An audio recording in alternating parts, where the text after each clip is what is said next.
Good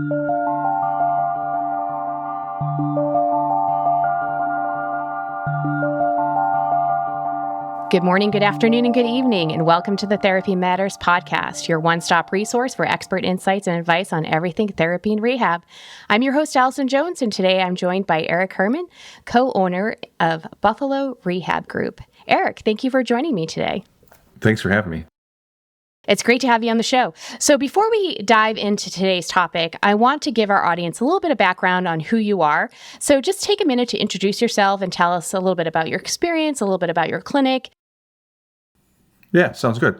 So I'm Eric Herman. I'm the Chief Clinical Officer for Buffalo Rehab Group Physical and Occupational Therapy. We are located in Buffalo, New York. We have soon to be 14 clinics. We brought OT to our company just 2 years ago. We were physical therapy. We've been physical therapy since 1990. And I started with the group in 2002. And in 2017, myself and three others started we took over the running of the clinics, and since then have grown substantially. Now my role is, as a chief clinical officer, is to ensure that our clinicians have the skills needed to provide our patients with great outcomes and great experiences when they are with our clinics. Excellent. All right. And we're going to talk a little bit about outcomes today. But first, let me just do a quick introduction to our topic. So the last few weeks on the podcast, we've discussed three major challenges and opportunities facing rehab therapy. We've talked about reimbursement, workforce, and technology. And we spent much of our time on reimbursement and workforce issues. So today, it's all about technology, and specifically using technology for better business and patient outcomes. And Buffalo Rehab has an interesting technology story. Your clinic has leveraged various technologies to help understand your business and also help create better outcomes for your patients. So what I'd love to do today is dig into that and learn a little bit more about it. Does that sound like a good start? That sounds great. Yeah. Okay. Awesome. All right. So what I'd like to start with is business intelligence. This is a hot button issue. Lots of people talk about it. And quite frankly, a lot of rehab therapy folks don't quite understand how to leverage business intelligence correctly in their practice. So when did you first start using BI in your clinic? So we started using business intelligence right around the time that we took over. It was like 2016, 2017. We brought on Domo, which is a business intelligence platform, and to kind of connect our different departments. And so we use Photo. We've been using Photo for our outcomes tool since 2013, and then merging that with QuickBooks and merging that with our scheduling software that we had. We didn't have EMR back then, so now we also attach it to our EMR system too. But that allowed us to kind of look at how different points relate to each other. So how our scheduling impacts our outcomes, how our outcomes impacts our finances, and how our scheduling impacts our finances. And so we start to kind of connect these dots and really kind of learn what helps for successful outcomes and also helps to keep our business successful. So what was the driver behind bringing BI into the clinic? Understanding, trying to gain knowledge so then we can coach our teams on what really matters.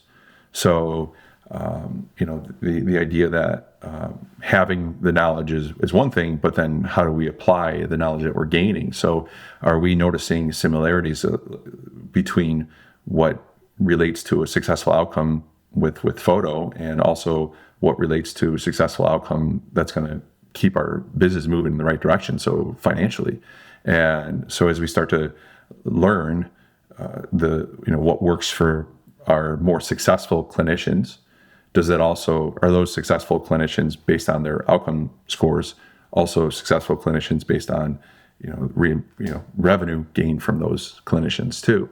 And then it's real nice that with photo, we're able to delineate between different body regions. So as we're treating someone with the spine, we get an understanding of, are certain clinicians more successful with their outcomes and with their scheduling habits with one area with spine because they're more comfortable treating spine, and then maybe that doesn't relate to when they treat shoulder patients. So we get a chance to kind of really dive in a little bit deeper on these individual body regions and have more successful coaching sessions with our team. And how did you go about choosing your vendor of choice for BI? Again, it was prior to us having EMR. So a lot of the EMR software that I know of when we were vetting them has business intelligence built in. So we didn't have that. So when we were looking at different tools, we had everything available to us. So it wasn't already trimmed down to, hey, you're already using this EMR software, so use this business intelligence tool. So we were. It was my business partners. They were looking into various ones, and one of my partners he codes. So he's a physical therapist by trade. That's what he went to school for. But he taught himself coding also. So I think it was more or less he felt that Domo was the best one for him to work with, and it's real nice having Steve on our team. He's able to. If he sees something, he messes around with coding. He tells me, don't touch the wrench, don't screw anything up. So he'll be able to write the code and then, to analyze the next thing. So we have strategy sessions where if one of us is seeing something, we say something, we get together and problem solve. Is this the next thing we should be looking at? And we do that on a fairly regular basis. Is what we're doing the best. And each year, I think we learn something new that maybe we should be looking at this data point instead, and trying to get to what truly is the lead indicators that really moves the needle. And we learned a lot in the last 3 years, and it seems like we're onto something that seems to stick, and then 6 months later we find something else. Maybe this is the thing that will help make it relatable to our clinicians, because ultimately nobody loves talking about data that's in physical therapy. It's a hard. It's not topic. The fun part. Right. So if we can go ahead. I was just going to say, so, digging into that, if you don't mind sharing, what was something that you learned last year and maybe looked to apply to improving this year in your clinics? So, I think the biggest thing that we really pushed our clinicians to do is to schedule at their evaluation, schedule out patients for trying to get the full plan of care scheduled on day one. So we noticed that the best outcomes happened with the patients that were scheduled out for their entire plan of care from the beginning. So our target now is that our clinicians average 42 days, so 6 weeks of scheduling at their evaluation. And the uncertainty, there is uncertainty when you're seeing a patient for an evaluation. There is some uncertainty there. But what I do know is that my patients that get the best results are working with me and my team for at least 8 weeks. So the highest outcomes really occur where they're really getting back to their life. And that's what we're trying to do, is help people get back to their life. So if we educate our team on, how to get 2/3 of your patients better, is we know this from using our photo data from 2013, is that 2/3 of patients have results that are greater than photo outcomes if they're seen for 8 weeks. So again, we get 80% of our patients through a second photo test. So this is based on 80% of the patients that we see. And if we talk to a new grad and say, hey, you want to get 2/3 of your patients better and know they're better, see them for 8 weeks. And so the sooner we educate them on what the scheduling is going to need to be and not go visit by visit or week by week, we're more likely to have that successful outcome. So that's the biggest thing that we noticed. We knew that we needed to see patients, but then last year we just realized that it was, wow, the ones that we actually schedule on day one for their journey, their plan of care journey, had successful outcomes. And is that just because the patient then just understands what they're committing to? They understand what their journey is going to look like and what they're going to have to do to get to that healthier place? Right. Yeah. So we coach our clinicians on setting out the journey. We call it whiteboard wisdom, where we teach our clinicians how to have the conversation with the patient about the process and the expectations of physical therapy. That it's not in occupational therapy, it's not going to be something that tomorrow it's going to be magically better.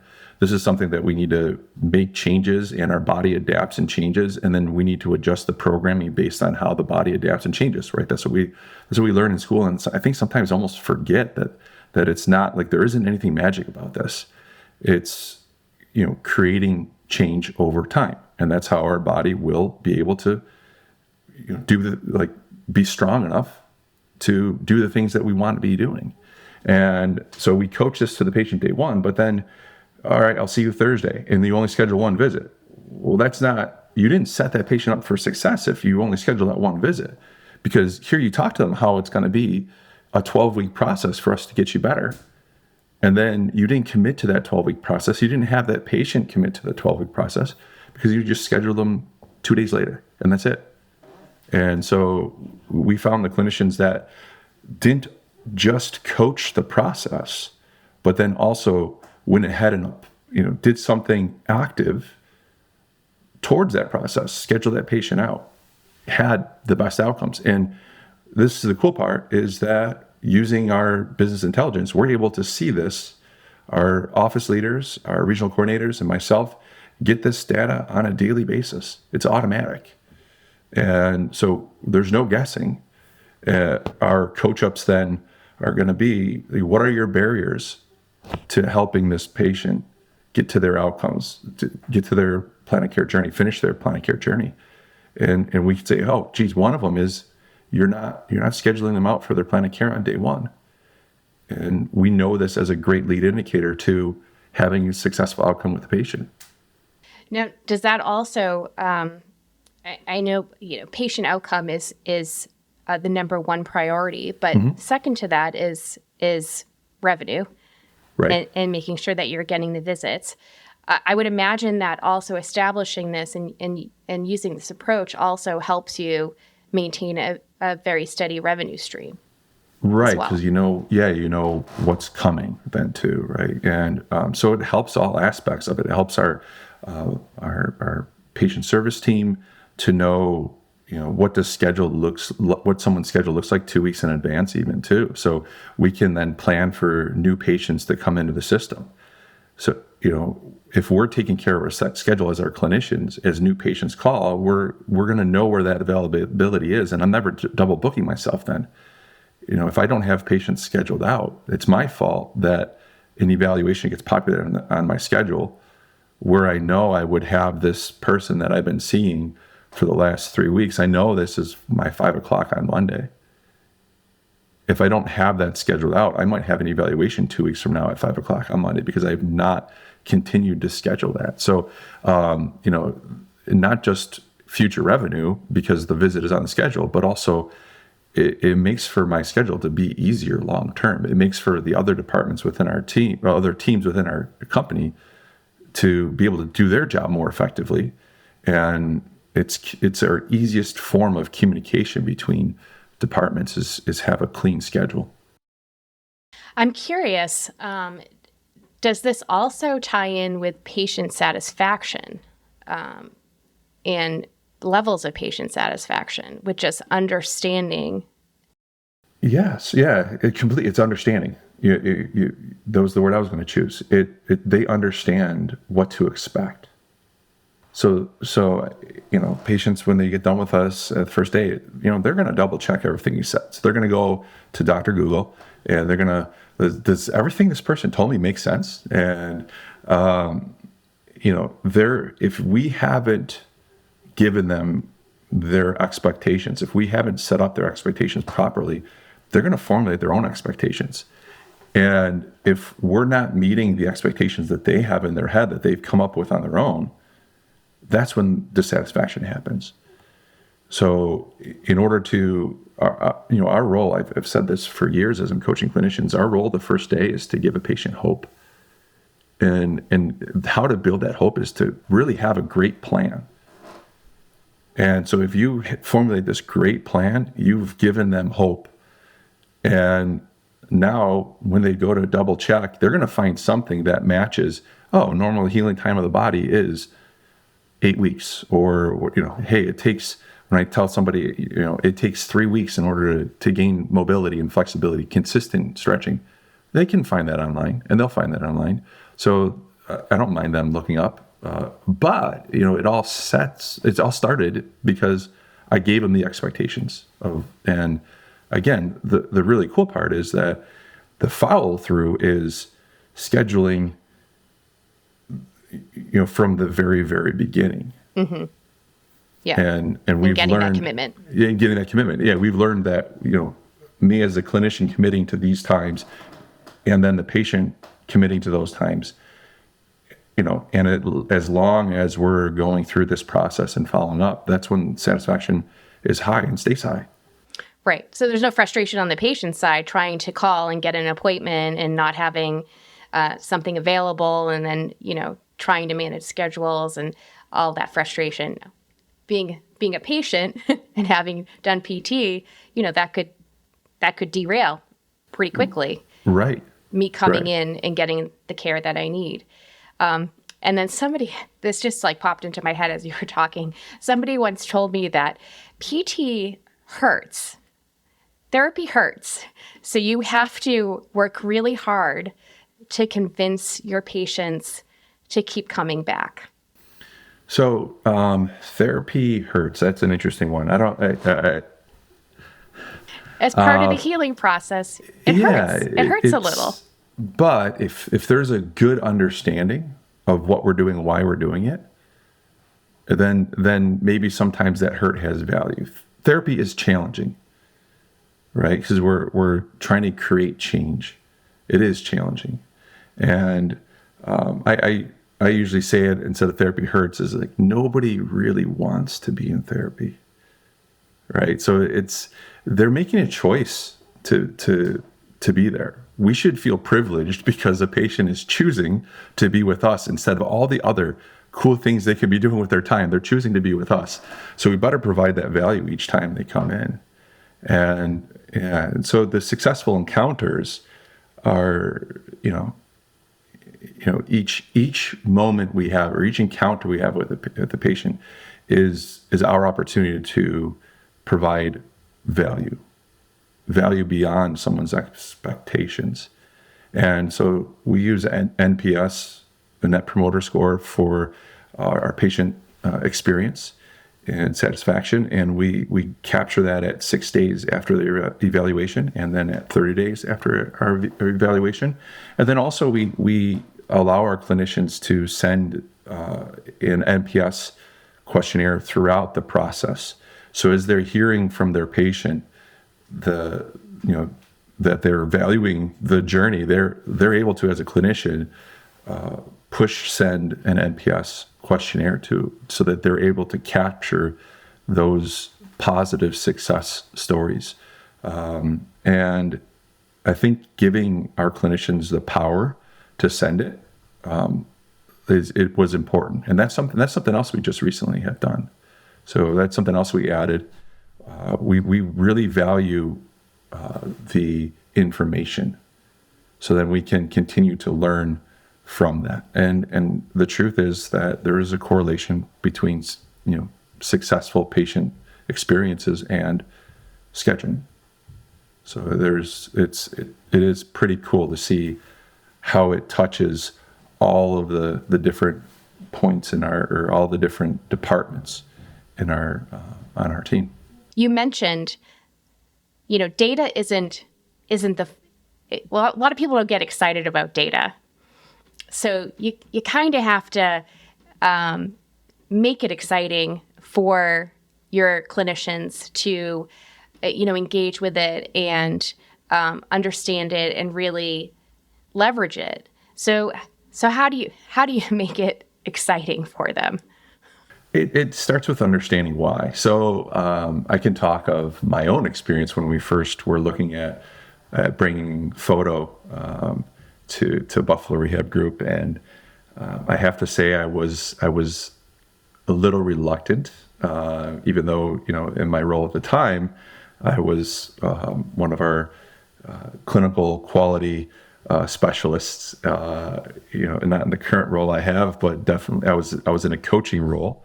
And I thought I was a great clinician, and I felt I was a great clinician. And I had patients coming back to see me because of the previous successful outcomes. I had physician groups that were specifically referring to me only, and I had patients that would refer family and friends. So all those indicators that tell you you're doing a great job. But then to have actual data to measure how successful I was with patients, that's a little nerve-wracking. And so, fortunately, I did learn that I was good at what I was doing. But I did learn, though, that where there was maybe areas where I could improve my treatment strategies. And so that's the cool part about it, is that it depends on how you perceive the information you're gaining. And if you're using it as a way to improve yourselves and grow and improve the strategies and systems and processes that you have in place, it's not as scary. If it's not measuring, we really try to make it to not be measuring or demeaning in any way. It's more on where can we help you have more successful outcomes. Getting our team to understand, why we're measuring and looking at each thing. A lot of what we've done is we've changed to, I guess, for lack of a better term right now, harping on the actual number. So, yeah, we want to see our clinicians be at 120% of photo expected outcomes. So, 20% higher than the national averages. But we don't push them so much in that department. We look at it as that we want you to actually do photo. So the number we harp on is, and we push on, is your utilization number. So we just want you to capture results right now. And that's the thing to focus on. So performance bonus is that you're getting 80% of your patients with follow-up surveys, and that you're capturing more than 45% of your patients on NPS surveys.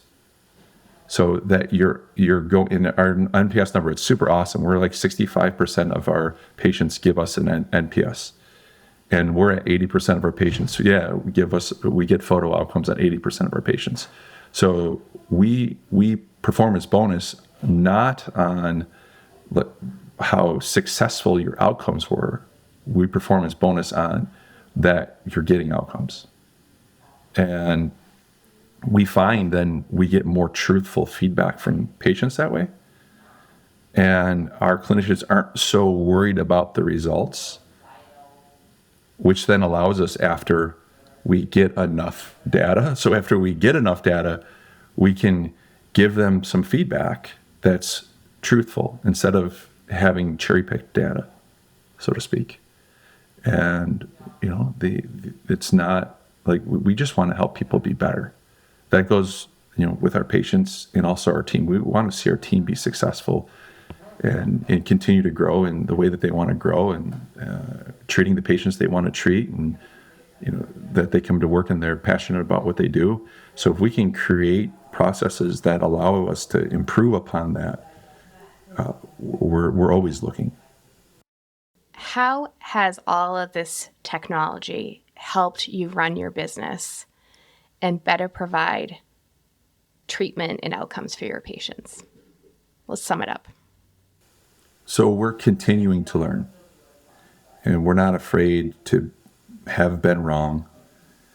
We're looking to advance not just our team, not just our patients in life, but also the profession. So we really are trying to be innovative in what we're doing, and to be able to tie everything back to successful patient journeys has been very rewarding, especially like for me. I'm the clinical educator for our team. My goal is to have the best clinical outcomes, and it's really neat to be able to see that successful patient journeys equals best outcomes, equals best patient success stories, and feeling of value with their time with us, but also helps to drive the revenue too. So when it comes down to it, is that we're able to leverage the technology that we use to measure and make sure we keep measuring and find the best measurement for successful patient outcomes.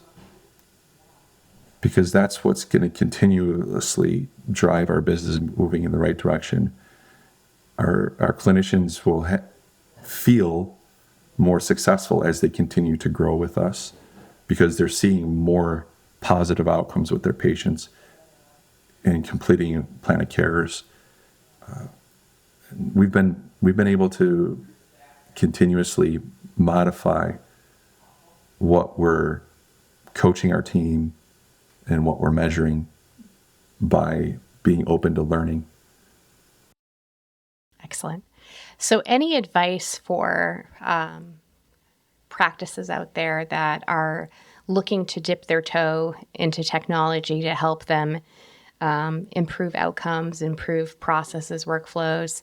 Any advice for them on how to get started? Educate your team on why and what's the most valuable piece for the business, for the patient, and most importantly for the clinician themselves. That's when you'll get the best buy-in.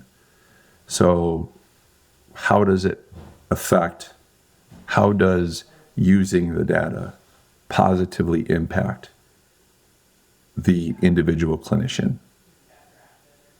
You need to hit that first. If you don't hit that, they're not going to have the buy-in to follow through with it, and they'll be frustrated by the fact that you're measuring them. So start with that why first.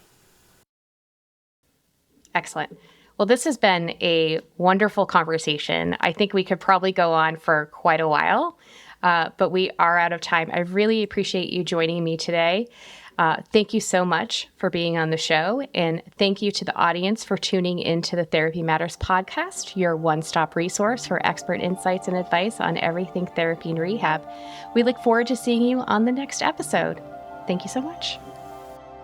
Thanks for listening to Therapy Matters. Do you like the podcast? Give us a 5-star rating, subscribe, and tell all your friends about the show. Want to be a guest or know someone that would be a great guest speaker? Contact me at allison.jones@raintreeinc.com. That's allison.jones@raintreeinc.com. Therapy Matters is brought to you by Raintree, therapy and rehab's favorite EMR. Raintree is the only all-in-one therapy EMR delivering a complete and seamless end-to-end patient journey, from first contact to payment to patient retention. To learn more about Raintree, visit us online at raintreeinc.com.